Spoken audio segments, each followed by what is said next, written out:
Hello friends. तो आज मैंने आपको अभी बताया था सोसाइटिकल इम्पैक्ट्स, जो चैप्टर नंबर 11 है कंप्यूटर साइंस का 11th क्लास का एनसीईआरटी की बुक से। वो मैंने आपको डिटेल्ड बताया इससे पहले वाली वीडियो में। अब मैं आपको उसकी एक्सरसाइज सॉल्व करा रही। तो फर्स्ट क्वेश्चन है, आफ्टर प्रैक्टिकल्स अथर्व ने जो है कंप्यूटर लैबोरेटरी में से चला गया बाहर, लेकिन वो अपने ईमेल अकाउंट से साइन ऑफ करना भूल गया। उसके जस्ट बाद उस रिवान आया, उसने सेम कंप्यूटर यूज़ किया। अब उसने देखा कि अथर्व की आईडी लॉगिन है और उसने उससे उस आईडी को यूज़ करते हुए बहुत सारे गुस्से वाले मैसेजेस जो हैं, इन्फ्लेमेटरी मैसेजेस बोलते हैं, वो अपने क्लासमेट्स को भेज दिए। इससे ये जो रिवान की जो एक्टिविटी है वो किस तरह का है साइबर क्राइम। तो इसका आंसर हो जाएगा आइडेंटिटी थेफ्ट, क्योंकि आपको सिंपल सा क्लियरली समझ में आ रहा है कि उसने अपनी आइडेंटिटी छुपाकर दूसरे की आइडेंटिटी को यूज़ किया है। तो आइडेंटिटी थेफ्ट का अगर हम प्रॉपर मीनिंग देखें तो वो होता है कि किसी और के क्रेडेंशियल्स जो हम बोलते हैं, नेम वगैरह को यूज़ करके कोई ऑनलाइन फ्रॉड करना। ठीक है। सेकंड क्वेश्चन देखो, ऋषिका ने देखा कि उसके डेस्क के नीचे एक मुड़ा हुआ सा पेपर रखा है। उसने खोला तो वो कटा हुआ था, उसमें तो 2-3 बार उसको काटा हुआ था, बट स्टिल उसने उसको पढ़ के पता कर लिया कि ये गर्वित की ईमेल आईडी और पासवर्ड है। तो एथिकली ऋषिका को क्या करना चाहिए? इन्फॉर्म करना चाहिए, पासवर्ड आईडी किसी और को दे देनी चाहिए, या फिर गर्वित को ही दे दे कि वो अपना अकाउंट एक्सेस कर पाए। नहीं, तो ऑप्शन हो जाएगा क्या? इन्फॉर्म करना चाहिए गर्वित को, ताकि वो उसे चेंज कर सके, क्योंकि हो सकता है उससे पहले भी, ऋषिका से पहले भी किसी और ने वो पेपर देख लिया और उस दूसरे बंदे ने ही उसे काट कर रखा हो। थर्ड क्वेश्चन है, सुहाना जो है उसे फीवर था तो उसने सोचा कि वो स्कूल ना जाए। फिर उसने अपने क्लासमेट शौर्या को बोला और कंप्यूटर क्लास के लिए पूछा। तो उसने कहा कि मैम ने जो है पाइथन पढ़ाया था, तो तुम रुको, मैं ना तुम्हें एक वीडियो दे देता हूँ 2 मिनट की क्लिप, तो उससे तुम समझने में आसानी होगी। शौर्या ने जल्दी से वो क्लिप डाउनलोड कर ली और फिर उसने क्या किया था, शौर्य ने एक 2 मिनट क्लिप अपने इंटरनेट से डाउनलोड कर ली और उसके नीचे अपना नाम लिख दिया, prepared by Shaurya to impress. ठीक है, उसको इम्प्रेस करने के लिए उसने ये कर दिया। तो सुहाना का जो एक्ट है, शौर्य का जो एक्ट है वो क्या है? फेयर यूज़ है, हैकिंग है, कॉपीराइट इन्फ्रिंगमेंट है, या फिर साइबर क्राइम है? वो क्या है? कॉपीराइट इन्फ्रिंगमेंट है, क्योंकि उन्होंने क्या किया, कॉपीराइट इन्फ्रिंगमेंट क्या कहता है कि जब आप किसी और का किया हुआ काम बिना पे अपना नाम लिख देते हैं विदाउट टेकिंग परमिशन, उसे कॉपीराइट इन्फ्रिंगमेंट कहते हैं।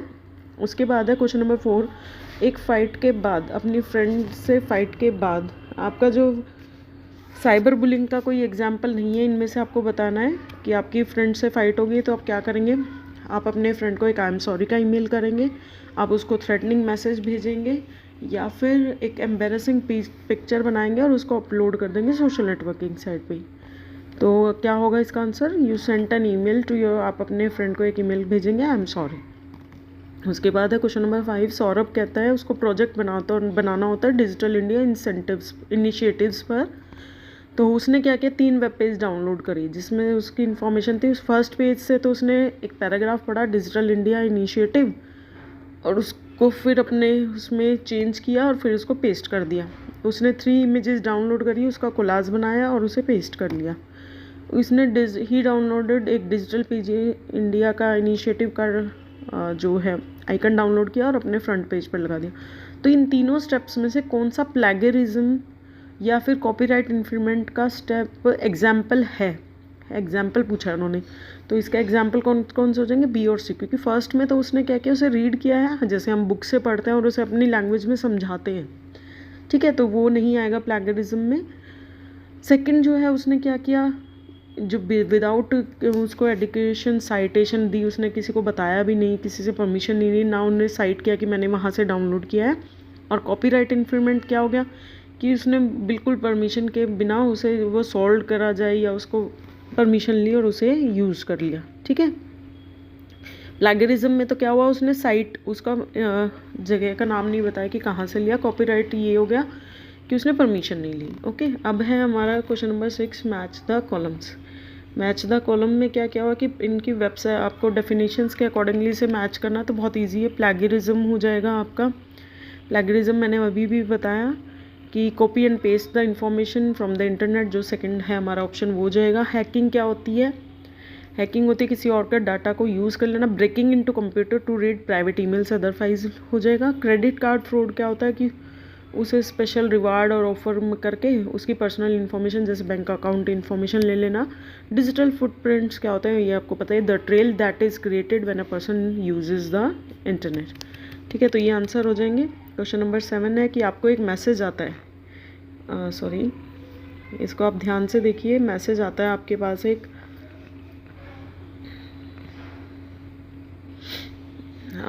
एक मैसेज आता है कि जिसमें ये लिखा हो कि आपको लगता है कि वो आपके बैंक की तरफ से आया है।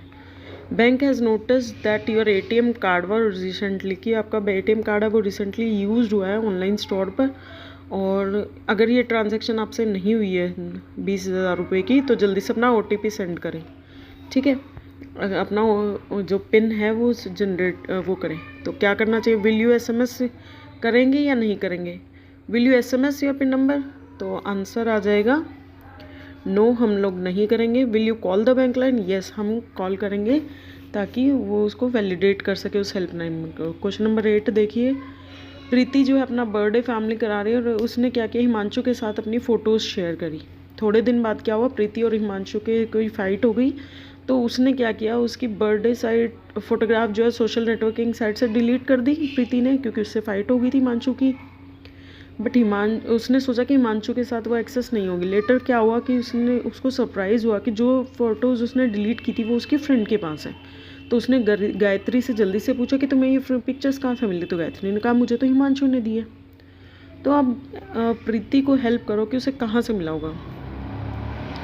प्रीति को हेल्प करो आप कि उसको ये चीज़ें कहाँ से मिली। How could Himanshu access to an image?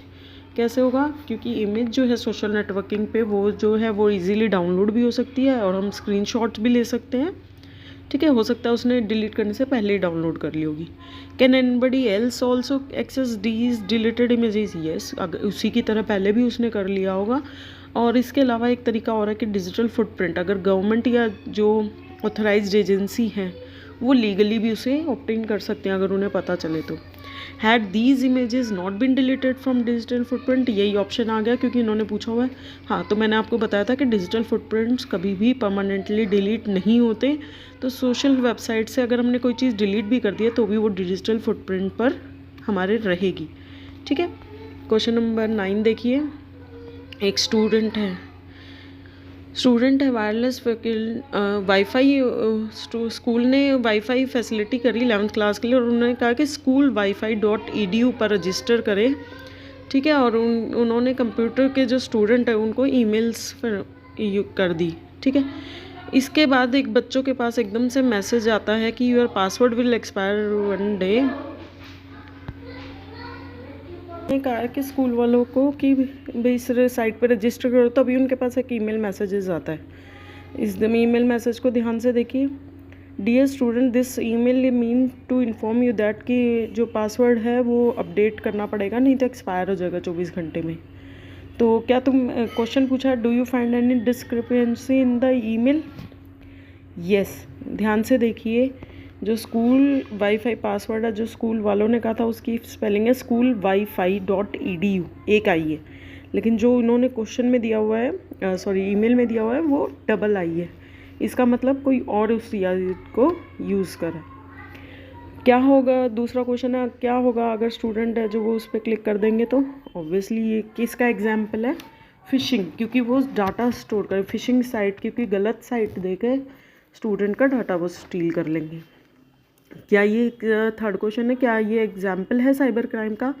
Yes, वो साइबर क्राइम के जो पार्ट है फिशिंग उसका है, जो यू लुक सिमिलर होता है लुकिंग URL और साइट या ईमेल जो आती है वो फिशिंग का है। ठीक है, क्वेश्चन नंबर 10 है कि आप जा रहे हो वेकेशन पे, आपने सर्व किया इंटरनेट पे वेदर कंडीशन, अवेलेबिलिटी है, tickets, place to visit, best hotel deals. तो इनमें से अबव में से कौन सा, ये क्या जो अबव मेंशन्ड एक्शन है इनमें से कौन सा एक्शन है जो डिजिटल फुटप्रिंट कैटेगा? तो इसका आंसर हो जाएगा सारे, क्योंकि सब में आपने नेट यूज़ किया। मैंने अभी आपको बताया था पिछली वीडियो में कि जितना भी हम नेट पर सर्व करते हैं, वेदर हम कोई भी साइट ओपन करते हैं या कुछ भी डाटा इंसर्ट करते हैं, everything will create a digital footprint. Question number 11 देख लीजिए, how would you recognise if one of your friend is being cyber bullied. आपको कैसे पता चलेगा कि आपका कोई फ्रेंड है वो साइबर बुलिड है। फर्स्ट क्वेश्चन है, इसके पार्ट है, side the online activities which help you detect that your friend is being cyber bullied. कोई एक्टिविटीज़ अगर आपको लगता है कि गिविंग थ्रेड्स ऑनलाइन है, उसको आपको दिख रहा है कि पर्सनल इन्फॉर्मेशन उसकी मिल रही है, सेक्सुअल हैरेसमेंट कमेंट्स मिल रहे हैं आपको देखने को, आपको पता चल रहा है कि कोई उसको बार बार उसकी फ़ोटोज़ पर र्यूमर पोस्ट कर रहा है, या आपको लग रहा है कि उसको ऑनलाइन थ्रेट मिल रहे हैं उसकी सेक्सुअल हैरेसमेंट के लिए, आपको कुछ फील हो रहा है कि उसको ऐसा कोई डरा रहा है, ठीक है, तो हो सकता है कि वो जो है वो विक्टिम हो। सेकंड है जो आईटी प्रोविज़न एक्ट है जो 2008 में अमेंड हुआ था, उसमें क्या होगा इन सिचुएशंस के लिए, तो इन सिचुएशन के लिए पूरा लीगल फ्रेमवर्क बना हुआ है। Digital giving recognition to electrical records होता है, जो हमारे डिजिटल सिग्नेचर है, डिजिटल फुटप्रिंट्स हैं, उसके अकॉर्डिंगली जो साइबर क्राइम्स सेल बोलते हैं वो उन्हें एक्ट के अंडर आ सकता है और उनको पेनल्टीज़ लग सकती हैं, ठीक है। क्वेश्चन नंबर 12 देखिए, डिफरेंस लिखना है कॉपीराइट और पेटेंट के बीच में, प्लेगरिज्म एंड कॉपीराइट इन्फ्रिंजमेंट। तो कॉपीराइट क्या है, मैंने आपको बताया कि जैसे ही आप अपने ओरिजिनल वर्क को लिखते हैं तो कॉपीराइट आपके पास आ जाते हैं कि आपके पास ये राइट है कि आप उसे डिस्ट्रीब्यूट करें या किसी पर्सन को दें या ना दें। पेटेंट क्या होता है, आप उसके लिए प्रॉपर रजिस्टर्ड करा लेते हैं गवर्नमेंट से कि कोई भी उसे मेक नहीं, उसके अंदर चेंजेस नहीं कर सकता, सेल नहीं कर सकता या फिर यूज़ और इम्पोर्ट नहीं कर सकता। सेकेंड है plagiarism and copyright infringement. Plagiarism क्या होता है, किसी और के इंटेलेक्चुअल मतलब किसी और के क्रिएटिव वर्क को आप अपने वो नाम से यूज़ करें। कॉपीराइट इन्फ्रिंजमेंट क्या होता है कि विदाउट परमिशन ऑफ कॉपीराइट जो मटेरियल होता है, कॉपीराइटेड प्रोटेक्टेड मटेरियल जो होता है उसको विदाउट परमिशन के आप यूज़ करें। नॉन एथिकल हैकिंग क्या होती है, अनएथिकल हैकिंग जो किसी को हार्म और लॉस करने के लिए यूज़ होती है। एथिकल होती है जो कंपनी वाले खुद अपने सॉफ्टवेयर की डिस्क्रिपेंसीज को फाइंड आउट करने के लिए यूज़ करते हैं। एक्टिव डिजिटल फुटप्रिंट्स क्या होते हैं, जो आप इंटेंशनली कोई डाटा डालते हैं, ईमेल भेज रहे हैं, मैसेजेस भेज रहे हैं, कोई सोशल मीडिया पोस्ट कर रहे हैं, कोई रिप्लाई कर रहे हैं, वो होता है एक्टिव डिजिटल। पैसिव होते हैं जो अनइंटेंशनली हो जाते हैं, जैसे आपने कोई वेबसाइट विजिट करी और छोड़ दी, कोई आईपी एड्रेस पे लॉग किया, कोई आपने इंटरनेट सर्विस प्रोवाइडर पर लॉग किया और फिर उसको छोड़ दिया, ठीक है। सेकंड है free software and free open software. Free software क्या होता है, जिसे आप फ्रीली यूज़ कर सकते हो, चेंज कर सकते हो, इम्प्रूव कर सकते हो, उसके अंदर चेंजेस कर सकते हो। Free and open source software क्या होते हैं, उसका सोर्स कोड भी अवेलेबल होता है। फ्री सॉफ्टवेयर में आपको सोर्स कोड अवेलेबल नहीं होगा, जो हम नेट से डाउनलोड कर लेते हैं, सिंपल हमारे सॉफ्टवेयर है, ऐप्स है। और फ्री एंड ओपन सोर्स होता है जिसमें आपको सोर्स भी विजिबल हो, ठीक है। क्वेश्चन नंबर 13 है, अगर आपको एक शॉर्ट टेक्स्ट लिखना है आर्टिकल में तो आपको क्या होगा, स्टेप्स फॉलो करने चाहिए। ऑब्वियसली आपको पहले तो देखना पड़ेगा कि जो आपने पीस ऑफ वर्क यूज़ किया है क्या उसके लिए परमिशन की ज़रूरत है, क्या वो इतना इम्पॉर्टेंट है, ये उसके आर्टिकल को आइडेंटिफाई करना पड़ेगा ओनर को, फिर उससे देखना पड़ेगा कि उसके लिए क्या क्या राइट्स चाहिए, आपको ओनर से कांटेक्ट करना पड़ेगा, अगर उनको पेमेंट भी रिक्वायर्ड है तो उसको पेमेंट देनी होगी, नहीं तो सिर्फ परमिशन लीजिए जो भी है, उसके बाद ही आप लिख सकते हैं। क्वेश्चन नंबर 14 कह रहा है, व्हेन यू सर्च ऑनलाइन, अगर आपने कोई पिक्चर सर्च करी है जो फ्री पब्लिक डोमेन का, तो आपको कैसे पता चलेगा कि आपके यूज़ कर सकते हैं। जो इमेजेस हैं जो कॉपीराइटेड होते हैं वो डाउनलोड नहीं होती, आपको उसे स्क्रीनशॉट ही लेना पड़ता है। तो इससे आपको पता लग जाता है कि जो डाउनलोडेबल नहीं है वो पिक्चर्स कॉपीराइटेड है, तो आपको उसके लिए नहीं यूज़ करना चाहिए या फिर परमिशन लेनी चाहिए। डिस्क्राइब करो कि वाईफाई जो हमारे घर पे लगा होता है उसको क्यों सिक्योर करना ज़रूरी है। क्या आपको अपने जो पासवर्ड है वो शेयर करोगे पेरेंट्स, फ्रेंड, नेबर और होम ट्यूटर के साथ। तो हमें क्या होगा, पहला तो इम्पोर्टेंट हमारे रूल्स क्या होते हैं कि हमें मिक्स कैरेक्टर का होना चाहिए, 8 कैरेक्टर होने चाहिए, कम से कम अपर केस लोअर केस होना चाहिए, कोई एक नंबर भी होना चाहिए, कोई एक साइन भी होना चाहिए, ठीक है।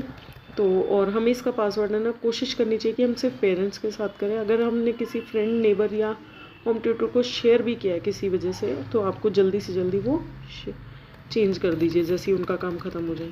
क्वेश्चन नंबर 16 कह रहा है कि list down the steps you need to take in order to ensure कि आपका जो कंप्यूटर है वो गुड वर्किंग कंडीशन में है for a longer time. Obviously हमें टाइम टू टाइम उसे क्लीन करना चाहिए, मॉनिटर्स वगैरह को उसको डस्ट से दूर करना चाहिए, सनलाइट में नहीं रखना चाहिए, ठीक है। उसके ऊपर कुछ खाना वाना नहीं खाना चाहिए ताकि उसके अंदर गिर जाए या हमारा कीबोर्ड ख़राब हो जाए। और स्मार्ट एंड सेफ इंटरनेट के लिए ऑब्वियसली सिक्योर वेबसाइट से डाउनलोड कीजिए, जहाँ पर आपका जो वेब ब्राउज़र आपको वार्न करे कि इस वेब पेज को ना क्लिक कीजिए तो आप उसे अवॉइड करें। अननोन साइट्स को अपडेटेड एंटीवायरस रखें अपने पास, ठीक है। पेमेंट्स वगैरह अपने सिक्योर यूआरएल को बहुत ध्यान से पढ़ के HTTPs वाले जो होते हैं उन्हीं पे यूज़ करें। डाटा प्राइवेसी क्या होती है? क्वेश्चन नंबर 17 कह रहा है डाटा प्राइवेसी क्या होती है।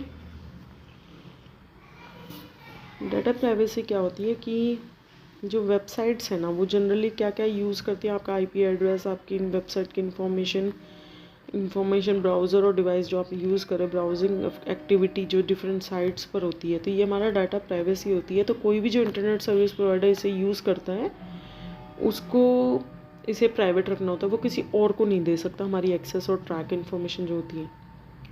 एक कंप्यूटर क्लास है, क्वेश्चन नंबर 18 देखिए। कंप्यूटर क्लास में सुनील और जगदीश को एक टास्क असाइन हुआ। सुनील को पता करना था कि इंडिया एक न्यूक्लियर पावर है, इसके बारे में गूगल क्रोम पर सर्च करना था और एक रिपोर्ट बनानी थी, ठीक है। जगदीश वॉज आस्क्ड कि डिजिटल इंडिया पे मोजिला फायरफॉक्स को ब्राउज़र को यूज़ करके लिबर ऑफिस राइटर में उसे रिपोर्ट बना दी।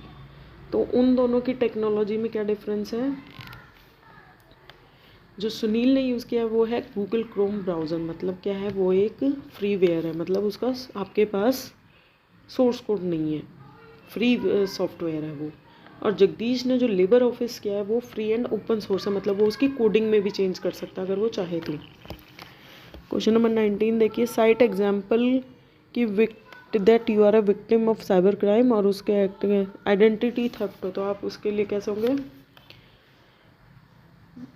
इसका जो प्रोविज़न एक्ट भी आपको बताना पड़ेगा, हमारा वो तो IT एक्ट ही है, उसमें क्या करेगा?